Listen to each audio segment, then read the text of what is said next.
gente, graça e paz da parte do nosso Senhor e Salvador Jesus Cristo, amém? Mais uma vez eu, Joyce Vieira, por aqui com vocês nesse canal onde nós visamos falar da palavra do Senhor e fazer estudos a respeito dessa palavra maravilhosa para nós. E hoje nós estaremos começando uma nova etapa. Nós vamos aprofundar o nosso estudo no Novo Testamento. Agora lembra só uma coisa, se você é novo por aqui, seja muito bem-vindo, mas lembre-se, inscreva-se no nosso canal, ative o sininho para você receber as nossas notificações, curte esse vídeo e compartilhe com muitas pessoas para que muitas pessoas possam ter acesso a essa maravilhosa palavra que é a palavra de Deus. Amém? Muito bem, então semana passada nós falamos sobre o período interbíblico, o também conhecido como período do silêncio, aquele período que fica entre o Antigo Testamento e o Novo Testamento, onde não houve registro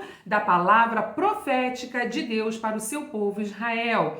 Vimos também que esse período foi um período assim, um momento de grande transformação da cultura, da sociedade como um todo, né? E foi um período de helenização, onde a cultura grega foi implantada, um período em que o Império Romano se estabeleceu, se desenvolveu e tomou conta do mundo praticamente todo naquela época. E até então que chegamos ao nascimento de Cristo e temos a divisão de eras, divisão de tempos antes e depois de Cristo. Temos o estabelecimento do calendário cristão então. Pois Cristo não é só um homem nascido de mulher, mas é também o Messias, o Salvador, Rei e Senhor. Ele é parte integrante do Deus Trino, Deus Pai, Deus Filho, Deus Espírito Santo. Ele é o Deus Filho que veio ao mundo trazer salvação para todos. Assim sendo, ele não veio como era da expectativa de muitas pessoas, do povo de Israel, pois esperavam um libertador político, um homem de grande poder e força política. Não, mas ele veio como um homem, um servo, um Senhor Deus, mas um servo que se entregou na cruz por nós. Não veio para trazer mudanças no cenário político, mas veio para trazer salvação através de sua morte e morte de cruz para todo aquele que nele crê. João 3,16 diz: porque Deus amou o mundo de tal maneira que deu o seu único filho para que todo aquele que nele crê não pereça, mas tenha a vida eterna. Então, seguindo esse estudo hoje, nós vamos dar entrada num estudo mais aprofundado dos evangelhos. Veja bem, nós já estudamos aqui no nosso canal cada evangelho de forma panorâmica, certo? Mas hoje começamos então um estudo mais aprofundado desses evangelhos. Se você ainda não conferiu esses vídeos anteriores, dá uma olhadinha aí no nosso canal que você vai ver esse estudo panorâmico dos evangelhos, certo?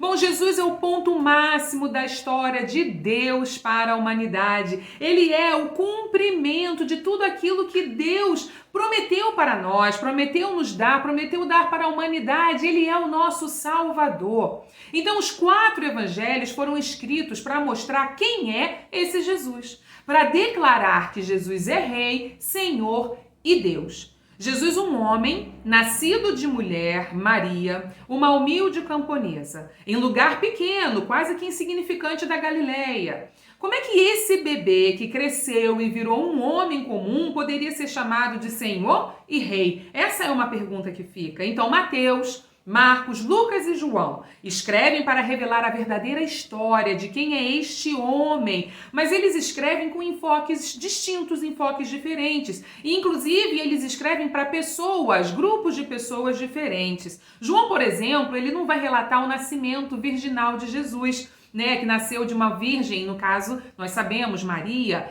Ele não mostra o nascimento de Jesus dessa forma, mas ele revela que Jesus é o verbo vivo de Deus, já lá no seu primeiro capítulo. Então, assim, João 1, de verso 1 a 5, ele diz: no princípio era o verbo, e o verbo estava com Deus, e o verbo era Deus. Ele estava no princípio com Deus. Todas as coisas foram feitas por ele. E sem ele, nada do que foi feito se fez. Nele estava a vida, e a vida era a luz dos homens. E a luz resplandece nas trevas, e as trevas não a compreenderam. Muito bom. Vamos refazer. E as trevas não a compreenderam. Bom, Jesus estava com Deus no princípio de todas as coisas por um simples motivo. Ele é Deus. Já Mateus e Lucas se detêm mais em detalhes do nascimento do menino numa pequena manjedoura. E aí então fica a pergunta do porquê de termos histórias tão semelhantes em mais de um livro dentro da Bíblia. Vai pensando aí nesse ponto.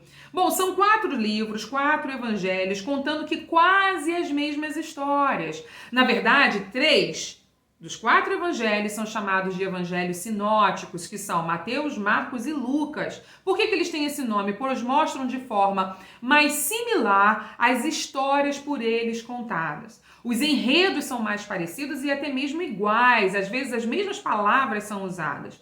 Já o livro de João fala da pessoa de Cristo também, mas de uma maneira um pouco diferente. Por esse motivo, os evangelhos de Mateus, Marcos e Lucas são chamados de sinóticos, ou seja, similares. São mais parecidas às histórias que se contam ali. A narrativa dos evangelhos é bastante interessante. Quando nós vemos ali descrita a história de um homem, nascido de mulher, uma camponesa, vindo de um lado pobre, humilde da sociedade judaica, mas que revela, e o livro então ele mostra o poder de Deus por meio de milagres impressionantes que Jesus realizava e vem com uma palavra de autoridade. Lá em Mateus 9, os versos de 5 a 7, Jesus diz assim: que é mais fácil dizer, os seus pecados estão perdoados ou levanta-se e anda? Mas para que vocês saibam que o Filho do Homem tem na terra autoridade para perdoar pecados, ele disse ao paralítico: levanta-te, pega a tua maca e vá para casa. E ele se levantou e se foi. Então esse episódio mostra a autoridade de Jesus, porque Jesus, quando olha para esse coxo, ele diz: perdoado lhes são os pecados. E aí aqueles homens hipócritas da época disseram: isso é fácil dizer, eu quero ver, fazer esse homem tornar a andar. E aí Jesus dá essa palavra de autoridade e o homem volta a andar. Ele levantou e se foi. Bom, essa palavra de autoridade incomodava muitos poderosos da época.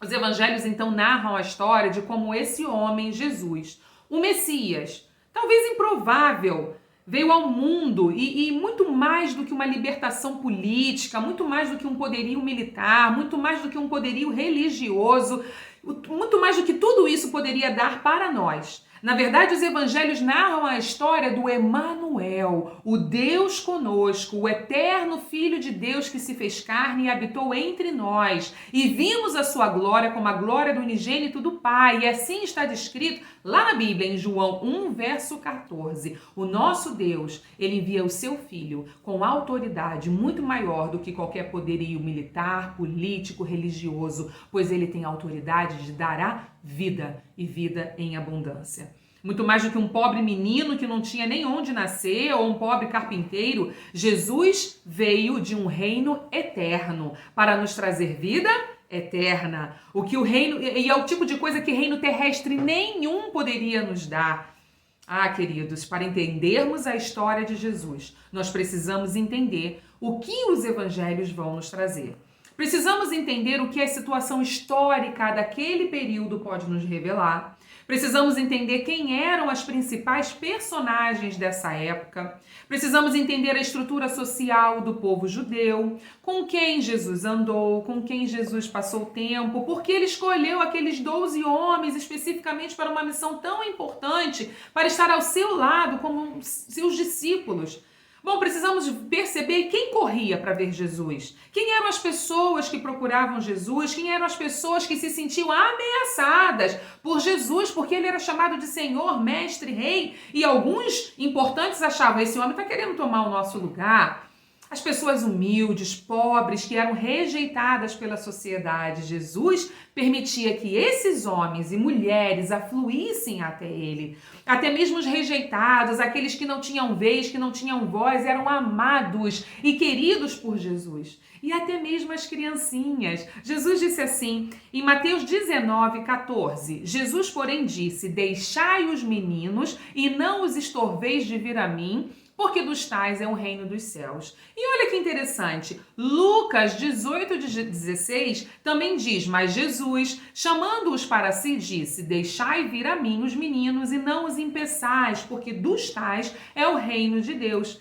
De semelhante forma, nós temos Marcos 10:14, diz assim: Jesus, porém, vendo isso, indignou-se e disse-lhes: deixai vir os meninos a mim e não os impeçais, porque dos tais é o reino de Deus. Então vejam vocês que os 3 evangelhos sinóticos contam a mesma passagem, mas o interessante é que são enfoques distintos. Marcos, por exemplo, ele deixa claro que Jesus se indignou com a situação, e esse fato nas outras passagens está apenas implícito. Mateus e Lucas deixam implícito, mas Marcos ele diz: indignou-se. Então essas diferenças é que nós pretendemos estudar, mostrar, revelar e trazer para vocês nesse estudo que nós vamos fazer a partir de hoje. É importante então lembrarmos a influência grega nesse período histórico, como nós vimos na semana passada, né, quando estávamos falando do período interbíblico. É o período de helenização.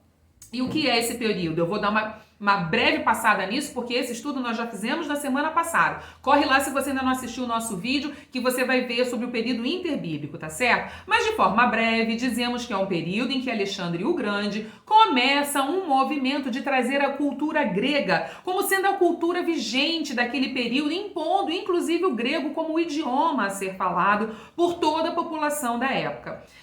Temos que lembrar também do governo romano, o Império Romano, que tinha o controle praticamente mundial na época em que os evangelhos foram escritos, e isso já meio que perdurava por aproximadamente um século. Bom, os evangelhos mostram por isso figuras, né, como Herodes, Pôncio Pilato, soldados romanos. Roma, ela impunha a famosa Pax Romana, a famosa paz romana, mas o interessante é que essa paz era uma paz conquistada de forma violenta, ou seja, se você andava conforme o Império Romano queria, tranquilo.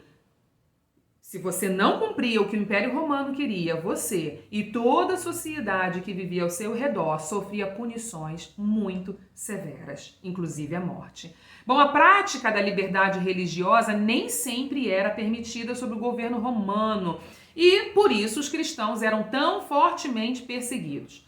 Bom, já com relação aos judeus, esse foi um período em que os fariseus, os saduceus eram líderes religiosos, faziam parte dos grupos judaicos, eram professores da lei rigorosa, da lei religiosa, eram sacerdotes, eram responsáveis pela vida religiosa do povo judeu. E outros grupos também, como os zelotes, os essênios, eram radicais, embora de uma maneira diferente. Os zelotes, por exemplo, queriam assumir o poder político pela força. Já os essênios, eles se separavam do mundo em um esforço para viverem vidas puras, caracterizadas por rituais de santidade.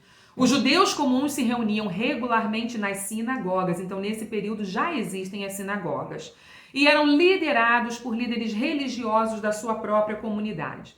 Seguindo adiante, então, nós vamos ver a figura de João Batista, que encerra, então, esse período dos 400 anos de silêncio. João Batista, ele não se encaixa nesse grupo dos judeus, esses grupos judaicos, mas ele vem como um homem de Deus, que vem anunciando e preparando o caminho do Senhor, o caminho de Jesus, e ele pregava dizendo: arrependei-vos, pois é chegado o reino de Deus. E isso está registrado lá em Mateus, capítulo 3, verso 2. Ele também batizava pessoas e anunciava a vinda do Messias, a vinda do Cristo na pessoa de Jesus. Os 4 evangelhos são então escritos para nos trazer a boa nova. A palavra evangelho significa boas novas. A nova notícia, a nova boa notícia era que Jesus havia nascido. O libertador, o Senhor, o Salvador nasceu para resgatar todo o seu povo.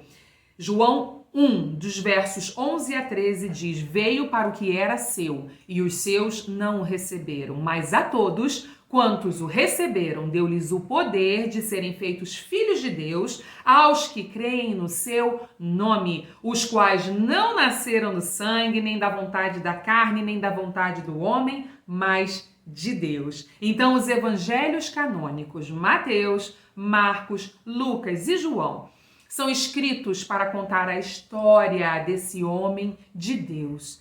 o nosso Senhor e Salvador Jesus Cristo. Lembrando que Mateus, Marcos e Lucas são considerados, então, evangelhos sinóticos por conterem grande quantidade de histórias em comum na mesma sequência, e algumas vezes utilizando exatamente a mesma estrutura de palavras. Assim, esse estudo de hoje, esse estudo que se inicia hoje, na verdade, se propõe a estudar os evangelhos e também o evangelho de João. Não é um evangelho sinótico, mas é um evangelho, faz parte dos 4 evangelhos, porque ele se diferencia dos outros, ele traz outras passagens, outros relatos da vida de Jesus. Também, em certos momentos, vamos introduzir um pouco de Atos dentro desse estudo dos evangelhos, porque os Atos dos Apóstolos estão tão pertinho de tudo que aconteceu que podemos sim lançar mão de algumas passagens e algum estudo a respeito do livro de Atos. A importância de termos essas variações de um mesmo relato, aí voltando a falar então dos evangelhos sinóticos, é porque, dentre outras coisas, Mateus, por exemplo, escreve para os judeus. Lucas, que era gentio, já escreve para gentios, e assim eles contam a mesma história, mas com enfoques, visões diferentes, mostrando que Jesus veio para todos aqueles que o recebem, e isso se estende até nós nos dias de hoje. Glória a Deus, a salvação para todos. Glória a Deus. Bom, eu espero ver vocês na próxima semana para junto darmos continuidade a esse estudo sobre os evangelhos e que o Senhor abençoe sua vida com toda sorte de bênçãos espirituais, porque isso sim está na Bíblia.